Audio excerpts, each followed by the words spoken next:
Go Getters Podcast, Corporate Nightmares 8. Vibes are fucking high today, though. I can't even lie. What's that? Tree dogs. What's that? Real bad, man. Tree dogs on the pod. Yo, that gym sesh. Yeah, that was much needed. That shit was damn near a human sacrifice. It's a good idea, really, before the pod. Like, I'm happy we made that conclusion yesterday. Yeah. And we just decided, like, fuck it. Like, before the pod tomorrow, let's just go to the gym. And it was a nasty one, too. It was a leg day, boys. Oh, my God, bro. We got into it. Yesterday, Kevin and I, for some odd reason, we were both in, like, this crazy funk. And we tried to record this pod yesterday. And we did it. We did the whole thing. And it just wasn't, like, a good episode. We both weren't really proud of it. So we decided to do another one today, and shout out producer Ant. He came up with this idea where, like, focus on building momentum in your day. Yeah. Right? And do all the little things that add up to create, like, a positive day. Right? So we decided to go to the gym and fucking get after one, and here we are. That conversation really made me realize that there has to be some merit to that. I always figured there was. And remember how I was telling you earlier today, like, most of my negative days always go that path. It'll be like right from the start of the day, like some annoying shit happens, but it creates like a cascading like snowball effect of like you're more willing to let other shit breach its way into your mentality like throughout the day, even if it's the most minor thing in the world. Like you could have a shirt you wanted to wear, that shit wrinkly, that could just be that much more. Like that's all you needed for it to just, you know, keep going. Your coffee tastes weird, your fucking whatever, and then it just all builds on top of each other, and then you have a horrible day. That's the funk, right? Yeah, the funk. I like that phrase. I think for me, the funk is just being in my own head and having a hard time escaping it. Yes. You know? And I think a good way to escape it is to really get inside of your body and do things that are physical or do things that require you to be in the present moment and not be so caught up in thinking about what happened yesterday or what's going to happen later today or tomorrow or whatever. That's really what it is, right? Cliche. It's overthinking. It's like you're just too deep in your own head. But it's hard to get out of, you know? It's not as simple as just like, all right, let me focus on what I'm doing. Because for me, I have a way of pulling myself back into my own head, you know, into that funk. So by doing things that require you to, like, you have to get out, I think that's the best way to do it. And then creating that positive momentum, like winning those little battles throughout the day. Yeah. You know, like eating a good meal that you're looking forward to and waking up at the time you want to wake up, getting a workout in and giving it your all. You know, those are the little wins that could add up to like a really good day. How do you apply that to every day, though? Like, that's always what I struggle with. Like today, honestly, last night, bro, I was really scared because one thing I really wanted to do last night was get a good night's sleep because, like, I felt like that was part of the reason why I didn't show up yesterday. There's a lot of variables. Yeah, a lot of variables. But that was one of the heavy ones that we were talking about was just sleep in general. And, like, I didn't get to bed last night until, like, almost 2:30 last night because I was out late. I didn't get back home until late. I had to cook dinner, shower, do all that extra shit. So, like, I was really thinking, like, thinking negatively, like, oh, man, like, this shit about to happen again tomorrow because I fucked off and I didn't get to sleep until 2. And then I woke up today and I felt like money. But literally the day before that, which led into us doing that very terrible pod that we had, I thought the very same thing, terrible sleep. But that night I got to sleep at like 12 and got up at like 8:30, 9 o'clock, like a regular sleep, like a good sleep for me. Yeah. And it was just a bad day. I don't know what it was. I just woke up tired, feeling like a fucking zombie. I don't know what it was. I think that's part of it too. Like sometimes you have a bad day and you get caught up on it being a bad day. Yes. That it starts to turn into a worse day. But I also think that sometimes, like, you just got to chalk it up to a bad day. Yeah. You know, like, I think that there is some value in the bad weather, right? Like, it rains so that, you know, we can like, there's rainy days for a purpose. Yeah. Right? Even when it comes to, like, how the earth works. So you have your theory is you have bad days to make other days more worth it or to make you more, I guess, like, happy for those better days? I don't know if you're supposed to feel good all the time. I don't think you are either. No. That's like something I always say to people when, like mainly when I'm talking about like working a job for the rest of my life. I always say like, I don't even think I could be happy every day for the rest of my life, let alone work a job for the rest of my life. You know what I'm saying? But like, think about it in terms of it rains. Yeah. And those days are gloomy and nobody's outside and it's kind of just ugly, right? I love those days though. Yeah. I don't know why.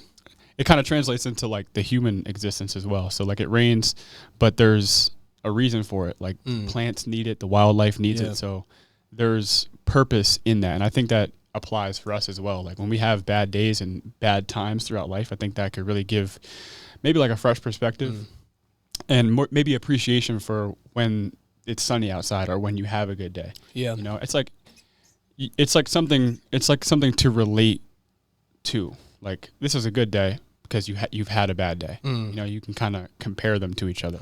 Every day is so like individualistic though. Like, it's hard to apply. For me, it's very hard to apply some of these ideas that we talk about to every day. But my formula is really trying to figure that out. Like, I really want to figure out a way to at least start every day on the same page, like kind of from the same like playing field. Some days I just like literally from the moment I wake up, and that's like kind of what yesterday was. Like, from the moment I wake up, it just felt like it was going to be a bad day. Yeah. But I want to find a way, like a measurable way, to be able to change that, to at least give myself like a fair playing field every day. That, like, to kind of leave it up to me. Like, it's up to me whether I want to have a good day or not. What do you think for you would be the ideal start to a day?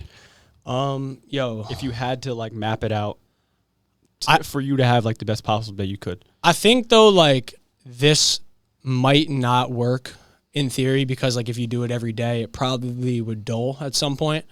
But do you remember the mornings in Dallas? Like the mornings in Dallas, waking up at like 7 o'clock, the sun didn't even rise yet. Yeah. Like Texas. Dallas, Texas. Just going outside, jumping in that pool, like watching the sunrise, seeing the skyline, drinking your coffee, going to get a little workout in.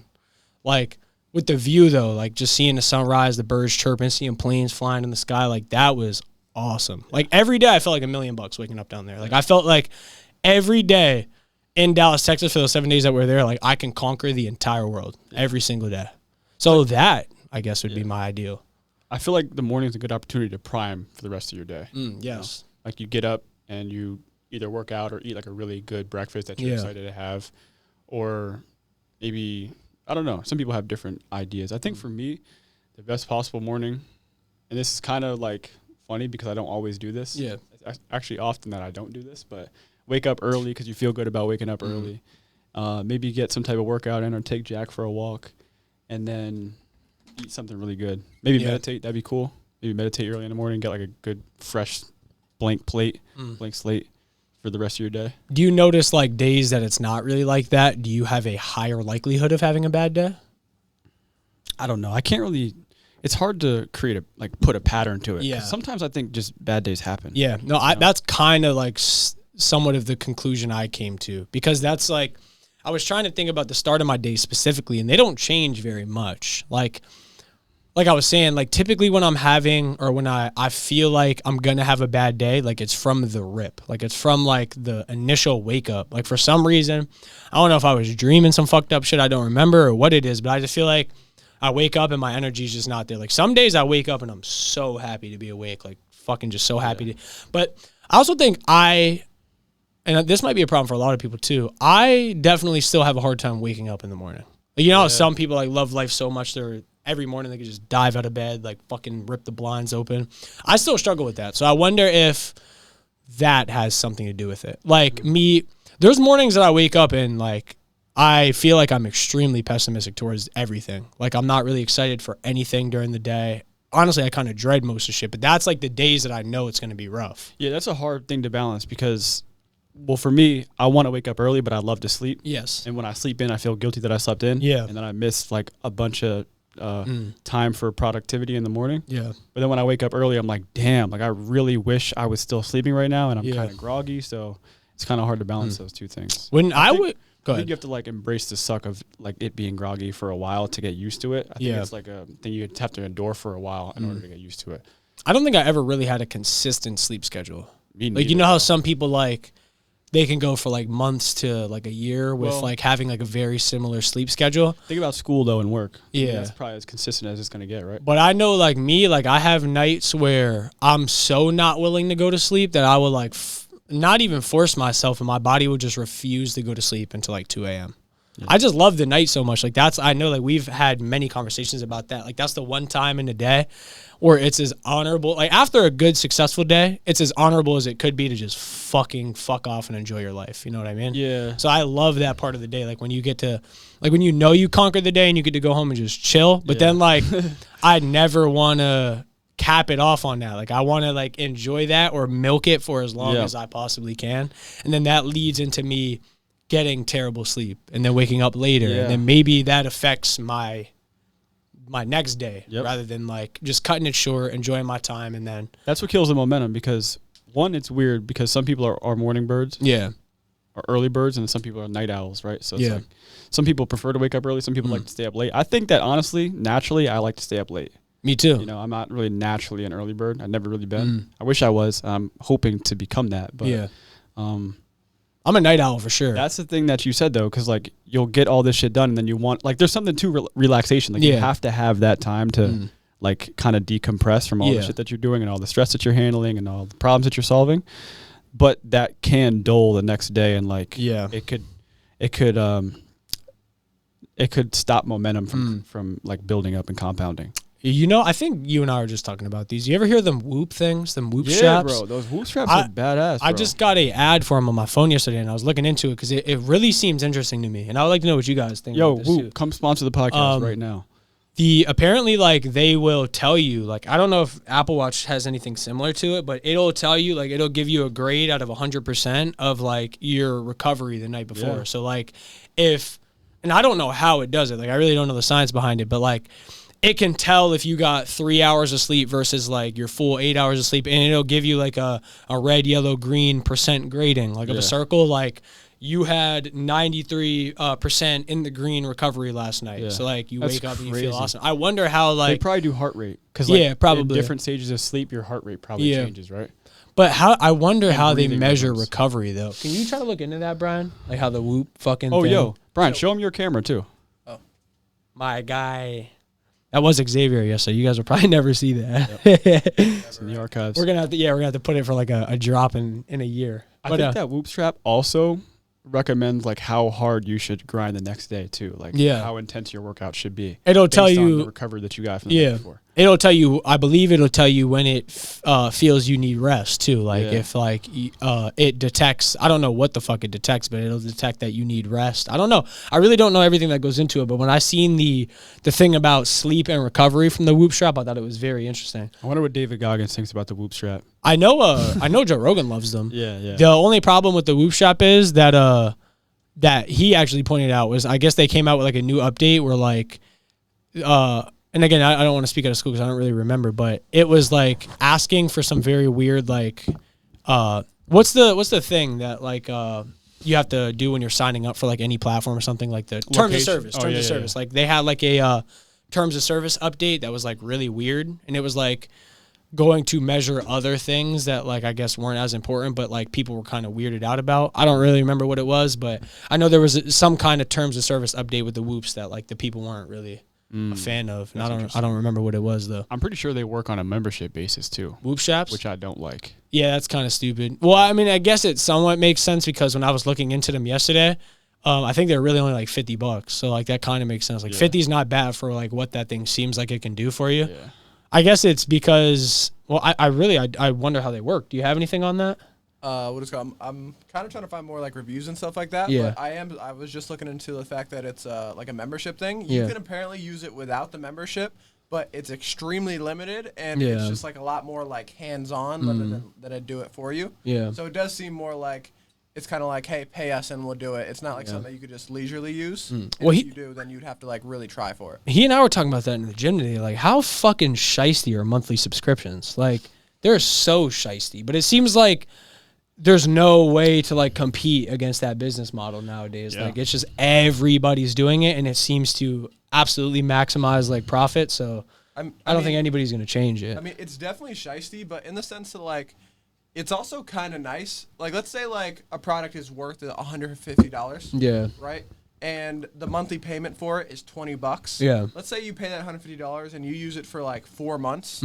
You, in a sense, right? Like, in a sense that you kind of paid more than, like, what it's worth. Yeah. Because you didn't use it for as long. And with the $20 per month, you use it for 4 months. You only paid $80 for it, and then you never use it again. Yeah. You know what I mean? Granted, if you want to use it long term, like it's something like your editing software. Yeah, like a lot of editing softwares do that nowadays. And that's different. Like it's something that you're going to be using for a long time. Yeah. And you're kind of getting scammed, and it is shiesty. But I think some things it's better for. Some things will allow you to like purchase either a lifetime subscription or an annual subscription, which I honestly prefer. I'm kind of like you in that way. Like I don't like just having like endless monthly payments, but I also understand that like if you're going to spend like if it's $10 a month for 10 months or $100 for 10 months, you're going to spend the same amount of money. So it really is what it is. But the reason I say it's shicey is because like what we were talking about in the gym, and I know like there's a crazy percentage of people that forget that they are subscribed to these services or like stop using them or like just lose track of like all these subscriptions that are building up, and then you're just getting taxed every month out the ass for a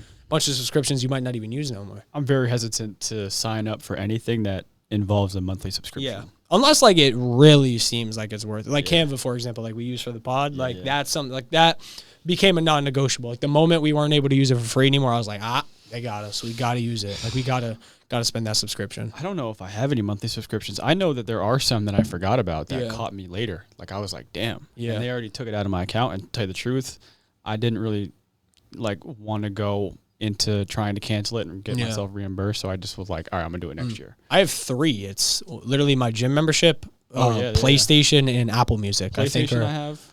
And then I have Headspace. You pay a subscription on Headspace? Yeah. Do you like use it frequently? Annually. Yeah, I use it every day. Oh, you pay annually though to do. How much is it annually? It's like $70 for the year. Oh, that's not bad. No, it's not. I like Mindspace. I used to use Headspace. Yeah. What's Mindspace? MySpace is probably what I'm thinking of. Yeah. Headspace. I used to use Headspace a lot to help me fall asleep because that was like a little arc I went down with sleep. Funnily enough, we were just talking about sleep before, where I tried to. Part of my problem at night is like I can sit down and I can dive into the craziest rabbit holes of YouTube videos. Yeah, bro. We were talking about pirates the other day. Yeah, like did you go home and fucking watch the pirate videos? I'm sure it's how you did. Yeah. That's my problem. Like there's footage of that shit. Yeah, like real like that. Isn't that what's crazy though about like the modern day? Because you think of like war, for example, World War II. There's not like really many videos of it, but you can go on YouTube now and watch buildings getting blown the fuck up in Ukraine. Like that shit's crazy. Like we live in a really wild time where like the shit that's getting documented, like it's kind of mind blowing that it's out there. Yeah, but like there's like almost it's overwhelming. Yeah, it is kind of because virtually anything you can think of that could possibly take place in today, like, is out there on the internet somewhere. Yeah. You could find anything. I think in a lot of ways that takes us away from like the present moment because we know that there's so much going on in the world and outside and even with other people's lives that we're so connected to now. Yeah, with like social media and news and all that stuff. It kind of desensitizes how impactful it is too. Yeah, so I think like the stories that you hear, like when I was a kid in school, I used to always love learning about World War II because like it's like the legend of it. Yeah. It's like it's so wild that once took place, but something very similar to that is happening now. Yeah. But since it's so documented and so talked about and so like politicized, it like almost loses like its emotional value. Yeah, like. I feel like we won't talk about that kind of war the same way you would talk about, and obviously like the world wars are bigger, like they're more like sacrificial, I guess you could say, but I don't know. I just don't think it'll hold the same weight. I think that's true with individuals as well, because there's that legend, like lore with like certain individuals throughout history and like the stories about them that are so mysterious because you don't know like what's true and what's not. So kind of, it's like up to your imagination to decide, like kind of like Miyamoto Musashi. You just hear stories about how he had 60 duels and he was the most badass samurai. Like the legend, but you can't find his Instagram. No, you can't go back and watch videos of him cutting motherfuckers' heads off. On podcasts and shit. So it's like Kamaru Usman is like the same thing, but you can see videos of him with the click of a button. Yeah, so like it's almost like his legacy will be nowhere near the same as like some of those guys. Yeah. No, I mean, there's really something to that, I think. But definitely for history. Because, like, I mean, think of how much wilder it's going to get, like, as technology just continues to, like, innovate. At some point, you're going to be able to fucking simulate you being in the war. Like, at some point, that's going to be the fucking case. Yeah, man. So what do you got in this magic hat of tricks here? So I was writing some things down. Yesterday we weren't as prepared, but I was talking about, like, the funk thing. Yeah. And creating positive momentum, which again is very, very important. Yes. You know, try to create the best momentum that you possibly can to have the best possible day that you can. But there is value in the bad days. Another thing I have is the benefit of work and how work is good for the soul. Like working a job? No, just work. Oh, just work in general? Just doing things that involve any type of resistance that, like, I guess gives some type of satisfaction once it's completed or conquered, right? So it's like not like this is work, and we come in here and we have camera problems and we have things that are ultimately frustrating and we get them done. I think that there's some real value in that, and I think it's beneficial for a person to constantly like work on something. Yes. And the same thing is true for like me and Ant have been doing like yard work. Yeah. And there's like true satisfaction in doing it. Yeah. Yeah. Like, I mean, it feels good when you get it done. But not only that, like, I think the problem, like, one of the key problems with overthinking is having the time to overthink. Yeah. Like, if that makes sense. So, like, a day like yesterday kind of makes sense. Like, that's like one of the simplest ways I can apply it. Because yesterday I didn't really have much going on prior to coming here. Yeah. My day was relatively stagnant, and I was just alone in my head most of the day. Mm-hmm.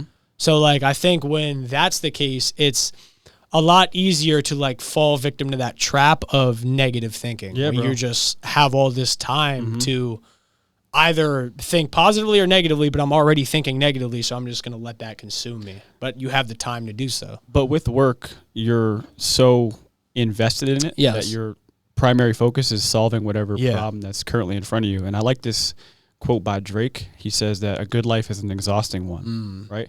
And how often do we talk about loving when our days are super busy? Yeah. Because you're just on one thing to the next, to the next, to the next. And I think after that, like, those many days take place, that's when you get to really appreciate, like, the off days and the relaxation, you know, like, after you're grinding for some time. Well, it sucks during, but that's always the best night. Like, the best night is, like, when you get to go home, throw your hand in the drawers, just laying on the couch, and, like, but, like, knowing you really conquered the day. You woke up early, you ate good all day, you did a podcast, or you got a video out, or you edited this, you went to jiu-jitsu practice, you did whatever, but you had a good day. Yeah. Or, like, you were working, you put in a shift, you made some money, you were grinding, you were doing whatever you do. But, like, by the end of the day, that's the most successful days. Like, I mean, it's still, you can still enjoy having a pretty shitty day and then just getting to chill at the end of the day. But a lot of the time, that's where shit gets dark for me too, because that's my favorite part of the night, and knowing that I didn't accomplish shit kind of ruins it in a way. It's so, like, that feeling for me is guilt. Yeah, like, me too. Knowing that I could have done a bunch of shit and I just decided to fuck off all day. Yeah. It's not, like, applicable to everybody, but for me it certainly is. Yes. But I think that there is something to the struggle of work and not wanting to do it, though. Yeah. You know? I think being able to conquer things that you don't want to do is satisfying, and it allows for that relief once it's over with. And that got me thinking. I'm reading this book right now. It's called The Underground Man. Yeah. Notes from Underground by Fyodor Dostoevsky. And he was talking about how we really don't want things to be beautiful and lofty. Or, like, we really don't want things to be easy for us. We really don't want to have no struggles. Yeah. I thought that was interesting because I never really thought of that. Like, I always thought up until this point that my life was, like, trying to solve problems so that I don't have any. Yeah. But I think that we actually prefer to have problems. And this is a passage from it. I have it written down here. He said, this was the Underground Man talking about that concept. He said, "Shower upon him every earthly blessing, drown him in a sea of happiness so that nothing but bubbles of bliss can be seen on the surface. Give him economic prosperity such that he should have nothing else to do but sleep, eat cakes, and busy himself with the continuation of his species. And even then, out of sheer ingratitude, sheer spite, man would play some nasty trick. He would even risk his cakes and would deliberately desire the most fatal rubbish, the most uneconomical absurdity, simply to introduce into all the positive good sense his fatal, fantastic element." So, like, the idea was that we really don't want it to be beautiful. We really don't want the paradise. Like, we actually strive for struggle. Or even if it is, it's kind of corrupting. Like, it forces you to kind of act out for, like, enjoyment, I guess. Yeah. Or, like, dopamine. Yeah. Like, just doing shit that, like, is scary or, like, rebellious. Yes. Like, wrong. Yeah. You know? That makes a lot of sense, though. And I got to thinking about that. Like, I'm like, how can I get, you know, financial freedom and escape the job because I hate working? And how can I, you know, make this change within my mind because this pattern has been problematic for me? But truthfully, there might be some value in having to solve those problems, you know, because I think it's an essence of being human. Like, I think it's a part of humanity to have problems and struggles. You know what I'm saying? I think there's value in solving them, but I don't know the value in prolonged exposure of, like, doing those things that you actually hate doing. Like, I think it could be supplemented with, like, what we were talking about, like, new hobbies or something that, like, really takes a lot out of you. Like, if you were willing to, like, really get invested into, like, jiu-jitsu, for example, that can, like, supplement your, like, 3, 4, however many hours of like hard work in a day. Or like the gym, like you could start taking that shit very seriously. But I think like those things are like smaller, but like mentally better ways of handling that issue. Because I think if you just work a job that you fucking hate every day, like, yeah, you might get the small win of like succeeding and beating it for the day, but I think you're still going to carry some baggage with you. And I've experienced that. Yeah, so. No, I agree with that. And I think that you should strive to put yourself in better situations. I don't think you should just accept the shit that you are currently in. Yeah. But say you solve the problem of escaping the 9 to 5 or the matrix, as some call it. Solving problems brings more problems. Yeah. Right? So like you get out of that situation and now you have more problems to solve because now you have either clients to manage or you have all these things that you have to do to sustain whatever it is that you're replacing that with, which are ultimately new problems, right? Yeah. So like, I don't think there's ever a situation where there are no problems, but I don't think there's ever a situation also where we want no problems. You know, I think problems allow us to like prove to ourselves what we're capable of in a way, you know? Like, I think there's some Stoic quote that says, without adversity, man cannot prove himself to himself. Yeah. You know? Well, that's like... It's not about being comfortable, it's about being capable. That's probably why you see a lot of like the fucking, like the really rich like celebrities of the world all getting into like the cold plunges now. Because that's like one small like measurable win at the start of the day that like can really set the tone for the rest of your day. Yeah. I wonder if that's like similar. Like you have this thing that you know you're dreading every day, but at least it's only 2 minutes. Like 2 minutes of your fucking day is going to suck, but you're going to feel so awesome when you're done doing it. I wonder if that's like what the big draw to that is for like people of higher status. Not necessarily like the health benefits, but for me, the cold plunge is definitely more mental. So I'd figure like that probably is what some people do it for. Yeah. It's interesting, man. I mean, it's a concept that I truly never thought about. And like, as I started to think about it and then relating that to like the shit that I have going on in my life, it's like, maybe this is like actually what I prefer instead of something that I'm so afraid of or so wanting to eliminate. Like it gives me an opportunity to like, you know, exist and to prove I'm capable of enduring all the things that I'm currently going through. When life is easy physically, I think it's hard mentally, if that makes sense. Like I think when you choose like laziness or you choose to like not work out or not go to the gym or not really do anything proactive physically, I think that takes a toll mentally. So like while it might feel very good to like fuck off and just lay in your bed, you know what I'm saying, like all day and just watch some YouTube videos, like mentally that's gonna, like at least for me, I can't speak for everybody, but for me that would have a sheer negative effect on my mental state. Not necessarily physically, but like it feels awesome physically. Like we've all been there, like laying in a bed, AC on, hand in the drawers, like I said before, watching YouTube, just fucking off. Like that feels awesome physically, but not mentally. Feels awesome even more so like after you do a whole ton of hard shit. Yeah. And it will mentally as well. Yeah. So like that's like kind of what I was getting at. Eat that rest. Yeah. That shit is blissful, ain't it? Yeah. You know? But yeah, no, fuck man. I really think there's something to that. One thing I wanted to bring up too, because we brought it up yesterday, but didn't, or obviously we didn't post that episode yet. I want to talk about these things. Yeah. Huh? Oh yeah. So I have that written down here. I said like some upcoming things like with the podcast. We just copped those. Yeah. So we have this mystery pouch. What's in there? Mystery pouch. We'll bust them out. And honestly, like I mean, we didn't talk about like the Tampa trip even yesterday, but if we end up going to Tampa, I think this would be a great experience to maybe bust these out for the first time. And, like actually take some videos. So we have these guys. I don't know, Brian. I'll show them on Darrian's camera. I don't know if you guys seen these things going around. Show them on your camera. Yeah, so you could see these little Rode Go mics. You might have seen these on like people's Instagram videos or whatever, and like the gym or whatever, shooting like vlogs or whatever. We got around to copping them.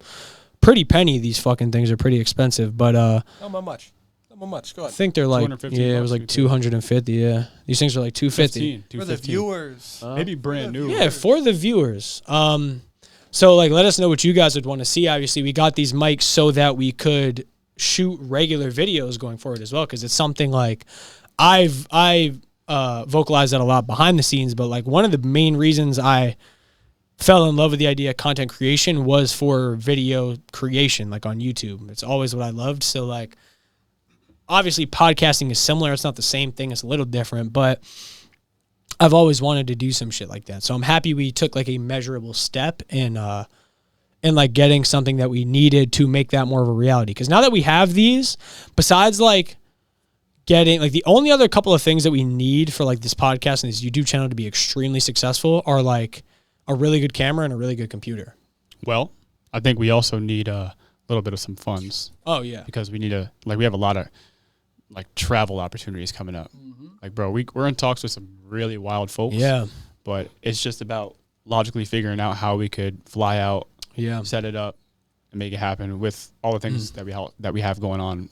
That's part of the journey nobody ever really gets to see either. Because, like, say, like, you're a fan of the Nelk Boys, for example. You just always see them flying out to these crazy spots and doing pods with these crazy people. But they don't, like, you never really get to see what it's like on the way up. It's like you always kind of find somebody when they're already there. Yeah. So, like, we don't have a family member giving us $20,000 loans either. No. So you got to find a way to fund this all yourself, as well as, like, kind of what I was building into, too, is, like, it's not as simple as just, like, boys, we're going to Tampa next week. Yeah. It's like, they both got jobs. We got a job coming back up. It's like you got that shit that you have to prioritize because like we don't all just have endless money, obviously, to be able to take this time off, travel all around the globe. And travel isn't fucking cheap either. So it's like you're sacrificing time away from your job or your career that you make money doing to go spend a fuck ton more money. But it's all in the name of making the dream happen. Sacrifice. Like, that's what it is. I mean, if I had to guess, that's what makes most people quit is, one, just the idea of doing it. I think it's very easy to say like, oh, I want to make YouTube videos. Like anybody could say that.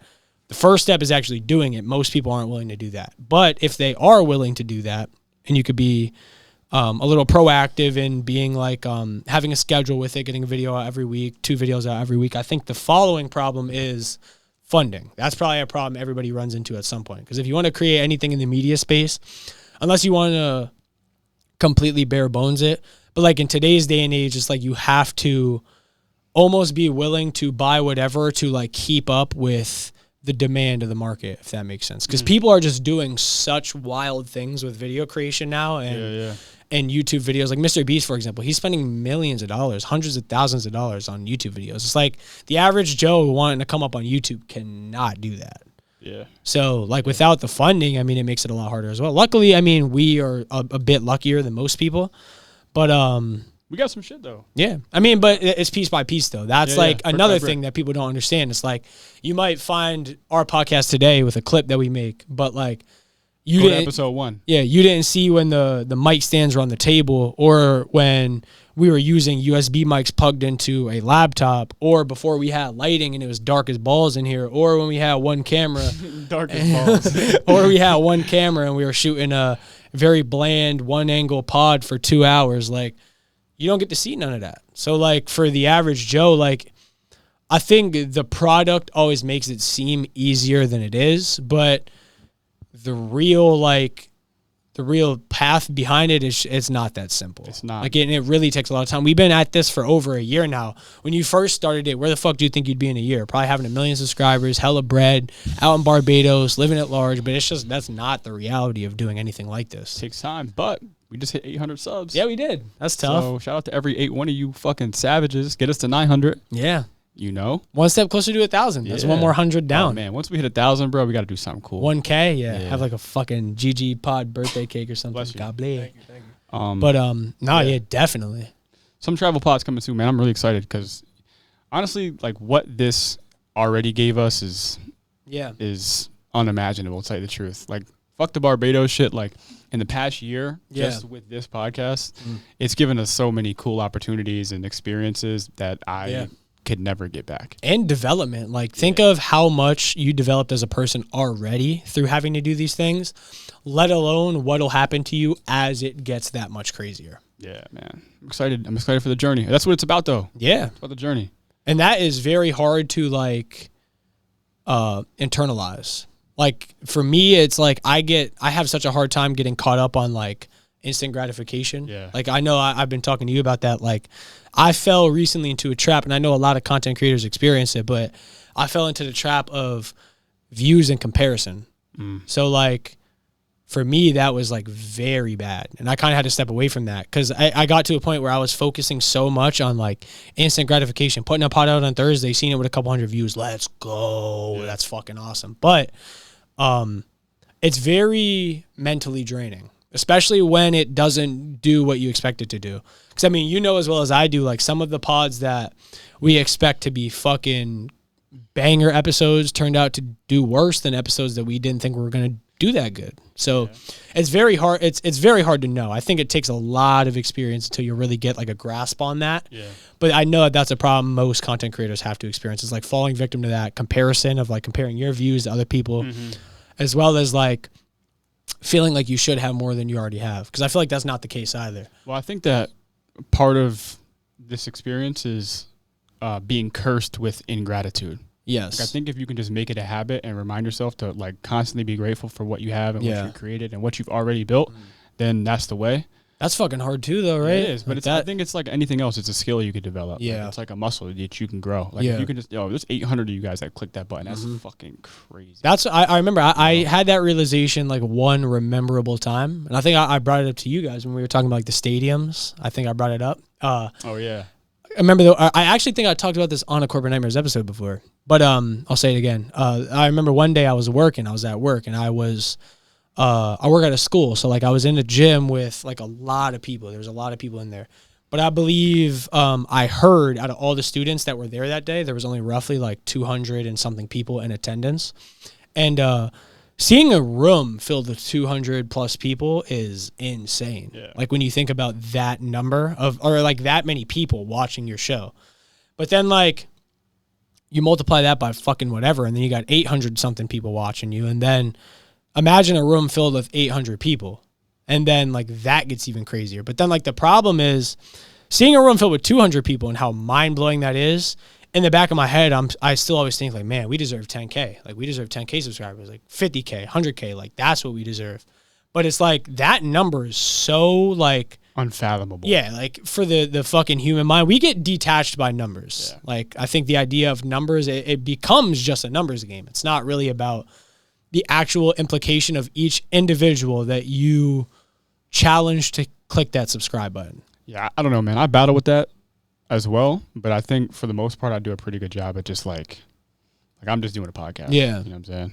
It's really weird because sometimes we get recognized and it's like, what the fuck? That shit don't make no sense, right? It's really weird, but I don't know. I do a pretty good job at like we just do a podcast, we sit down, we talk in front of these cameras, and then I don't really pay attention to like the notifications and stuff like that. So luckily for me, I'm very attached to just creating it and putting it out. Like that's one of my favorite parts about the entire process is like getting to go home, like sit in the lab for a couple hours, edit it, render it, do all that, get everything ready, and then post it and just let it happen. Yeah. Like regardless of the numbers, like regardless of anybody ever seen it, like that's one of my measurably most happiest moments doing this is like when you just get to click publish and it goes up. Shout out Uncle Matt. I think he said something along the lines of if you're gonna do anything, be proud of it. And I'm fucking proud of this shit. Yeah. So. He said it. That was actually one of the quotes I wanted to bring up. Shout out.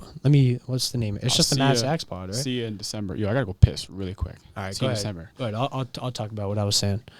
So the Matt Sax pod. Shout out Matt. You already know what it is, Unc. He's been on our show twice, but he had a message in an episode I was watching today where he said he was talking about treating your work like art. And in his exact words were, proudly stamp your name on the work that you do. And then I added, or the things you create. Because it's not just work, it's fucking, you're creating it. It's an artful endeavor. So if you're going to do it, fucking be proud of it. And that's definitely what, I don't even think either of you guys were here yesterday. That's what that episode really lacked. It was like, at the end of it, I've never been more unhappy with the product of a podcast that we created. That shit was terrible. Well, I mean, Kev, when you do a podcast without me in the background, it's just like it's hard to be happy about it. Might be part of it. It's definitely part of it. But that like is why that quote kind of stuck with me when I was listening to that pod, because like that was exactly what we battled with yesterday before I even viewed that pod and before I even like really had an understanding of that. And that was like the battle was like, am I going to put this up knowing that it was half-assed and I fucked off and I didn't do a good enough job and I'm just going to do it because I feel like I have to meet a quota?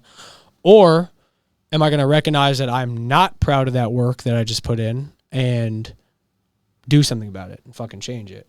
Yeah, I was actually wondering because I knew you guys did a podcast yesterday when I was up at Lars, and then Darren was like, "Yo, did Kev ask you to help with the pod today?" I'm like, I was like, "What?" Because bro, I was like, "No, they already did it. Like, why are you guys doing it again?" But you didn't even tell me like why you guys were. Yeah, and like what's crazy about it though is like we've never ever had that happen. Like there's been podcasts that we filmed pre-episode 1 that honestly for the betterment of society never get viewed, but I still have them. Like I still have all of them. And OnlyFans about to drop it soon. Yeah, monthly subscriptions. Let's go.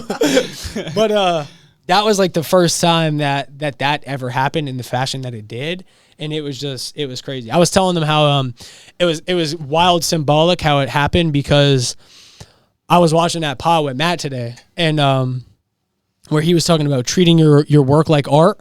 Because I know that this is an artful endeavor, but what he specifically said was proudly stamp your name on your work or on the work that you do. Yeah. And then I added or the things you create. And yesterday, it was crazy symbolic how it happened, but like that was literally what the idea of yesterday was.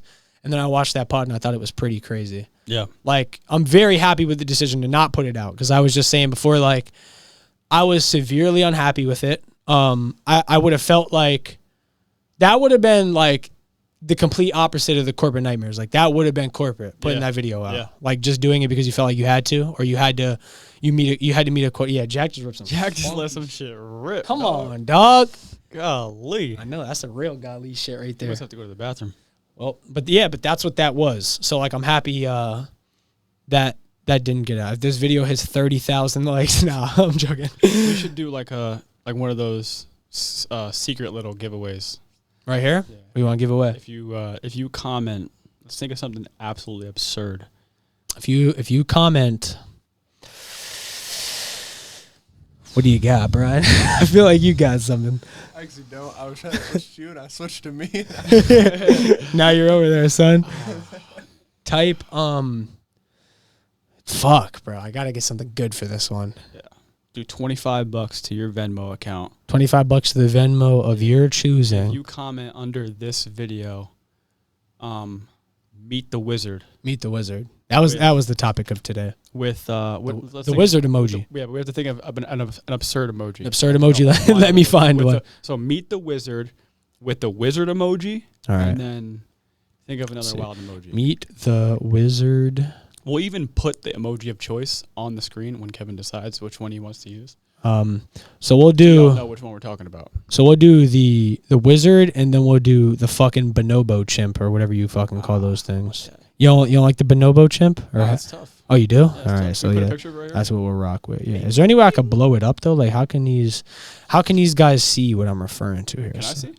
Yeah. Hold on, I'm gonna create a note because that's the only way I can make it as big as I want it to be. Oh fuck. Oh, you're not gonna put it on the screen like a. No, I'll put it on the screen too, but I just want to show them so they can see what I mean. That's what I was talking about. Oh yeah. So check it out. Oh yeah. Oh yeah. Is it not focusing? Yeah, it's not focusing. Just put a picture of it. It's not happening, brother. Fuck. With that being said, that's what happens when you stick to the end of the episodes. $25, comment. Yeah, facts. It pays to be a subscriber. That was just one of the clips. Remember I told you I went down the clip rabbit hole or I think it was 2 days ago, and I was looking at like some of our old clips. We did multiple of these in the past. Multiple winners. The verification is out there. So I think Khadijah Darbo did one money. She was one of the winners. There were some other ones. I think it was yeah. There's some other ones. Yeah, some other ones. But there were some other ones. But speaking of giveaways, bro, I know like one thing we keep talking about is this fucking Thanksgiving shit coming up. That I'm hyped for. But that's gonna take like a tremendous level of planning. But like that's something I always think about. In terms of this whole experience and this whole journey, one of my most memorable and favorite experiences so far was that Thanksgiving day. But not only that, like the process fucking sucked.